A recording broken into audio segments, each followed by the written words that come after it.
નમસ્કાર વિદ્યાર્થી મિત્રો, દવે ક્લાસીસ યુટ્યુબ ચેનલમાં આપણું હાર્દિક સ્વાગત છે.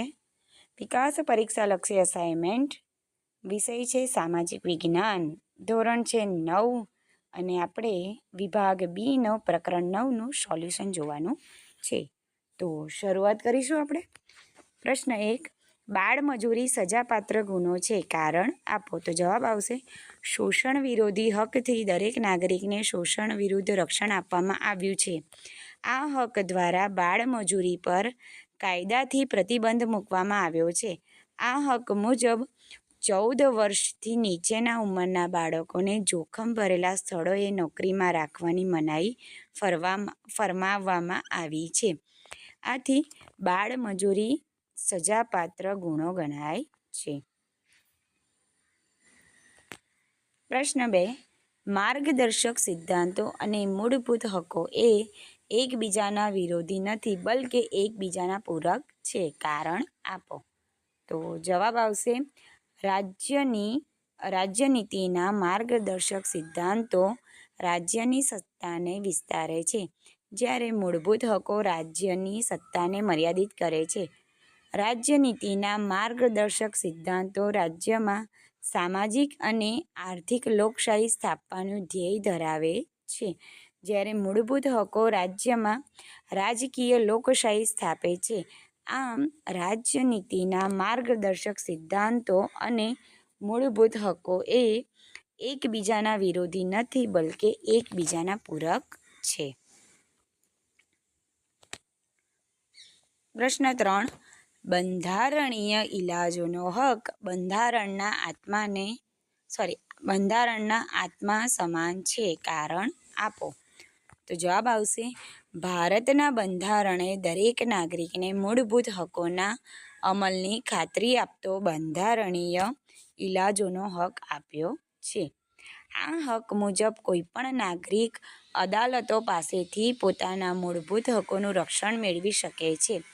આથી બંધારણીય ઇલાજોના હકનું અનન્ય મહત્વ છે. તેથી બંધારણના ઘડવૈયા ડૉક્ટર બાબા સાહેબના મતે બંધારણીય ઇલાજોનો હક બંધારણના આત્મા સમાન છે.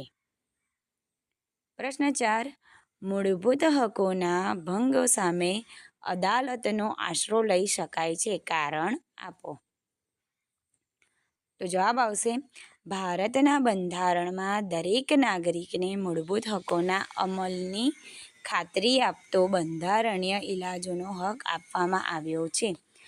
આ હક મુજબ મૂળભૂત હકોના ભંગ બદલ રક્ષણ મેળવવા સીધા જ સર્વોચ્ચ અદાલત કે વડી અદાલતમાં જઈ શકાય છે.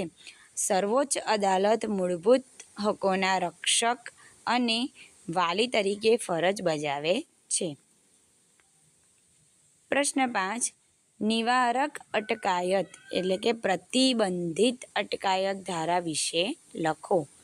તો જવાબ આવશે રાજ્ય સરકારને ખાતરી થાય કે એક વ્યક્તિ કોઈ ગુનાહિત કૃત્ય કે પ્રવૃત્તિ કરવાની છે, તો સાવચેતીના પગલાં તરીકે તેની નિવારક અટકાયત ધારા હેઠળ ધરપકડ કરી શકાય છે.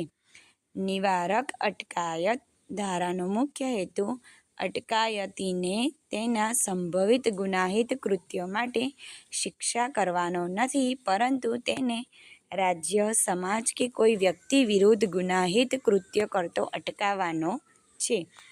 આ ધારા અન્વયે અટકાયતીને 3 માસ કરતાં વધારે સમય સુધી અટકાયતમાં રાખી શકાતી નથી. વડી અદાલતના ન્યાયાધીશ કે સલાહકાર બોર્ડના અભિપ્રાયના આધારે અટકાયતનો હુકમ રદ કરી શકાય છે.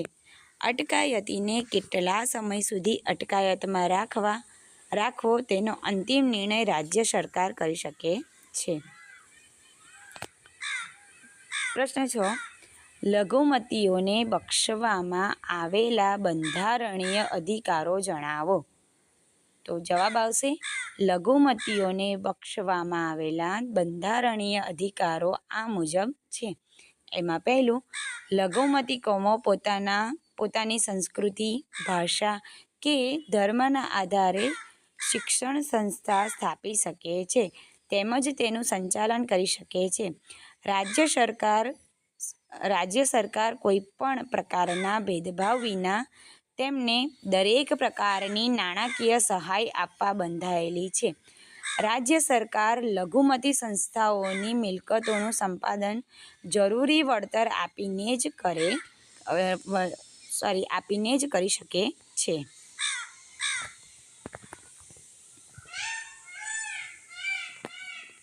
પ્રશ્ન 7. ભારતના બંધારણમાં આપેલ બંધારણીય અધિકારો જણાવો.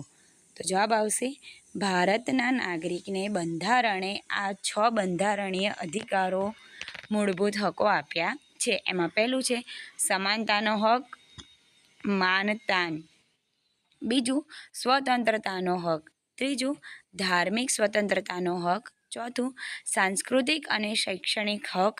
પાંચમું શોષણના વિરોધનો હક અને છઠ્ઠું બંધારણીય ઇલાજોના હક. પ્રશ્ન 8. સ્વતંત્રતાઓ અમર્યાદિત કે નિરંકુશ હોઈ શકે નહીં. કારણ આપો. તો જવાબ આવશે ભારતના બંધારણે સ્વતંત્રતાના મૂળભૂત હક દ્વારા આપેલી સ્વતંત્રતાઓ નાગરિકોએ કેટલીક મર્યાદાઓ હેઠળ ભોગવવાની હોય છે. આપણે સમાજમાં રહેતા હોવાથી સમાજના હિત અને સલામતી ધ્યાનમાં રાખવા પડે છે. દેશનું સાર્વભૌમત્વ, એકતા અને અખંડિતતા, રાજ્યની સલામતી, વિદેશી રાજ્યો સાથે મૈત્રીભર્યા સંબંધો, જાહેર વ્યવસ્થા, અદાલતનો તિરસ્કાર, બદનક્ષી, સુરુચિ અને નીતિમત્તા, હિંસક ઉશ્કેરણી વગેરે બાબતોને ધ્યાનમાં રાખી નાગરિકની સ્વતંત્રતાઓ પર કાયદા દ્વારા વ્યાજબી મર્યાદાઓ મૂકી શકાય છે. આમ સ્વતંત્રતાઓ અમર્યાદિત કે નિરંકુશ હોઈ શકે નહીં. તો વિડીયોને લાઈક કરી દેજો, તમારા મિત્રો સાથે શેર કરજો અને ચેનલને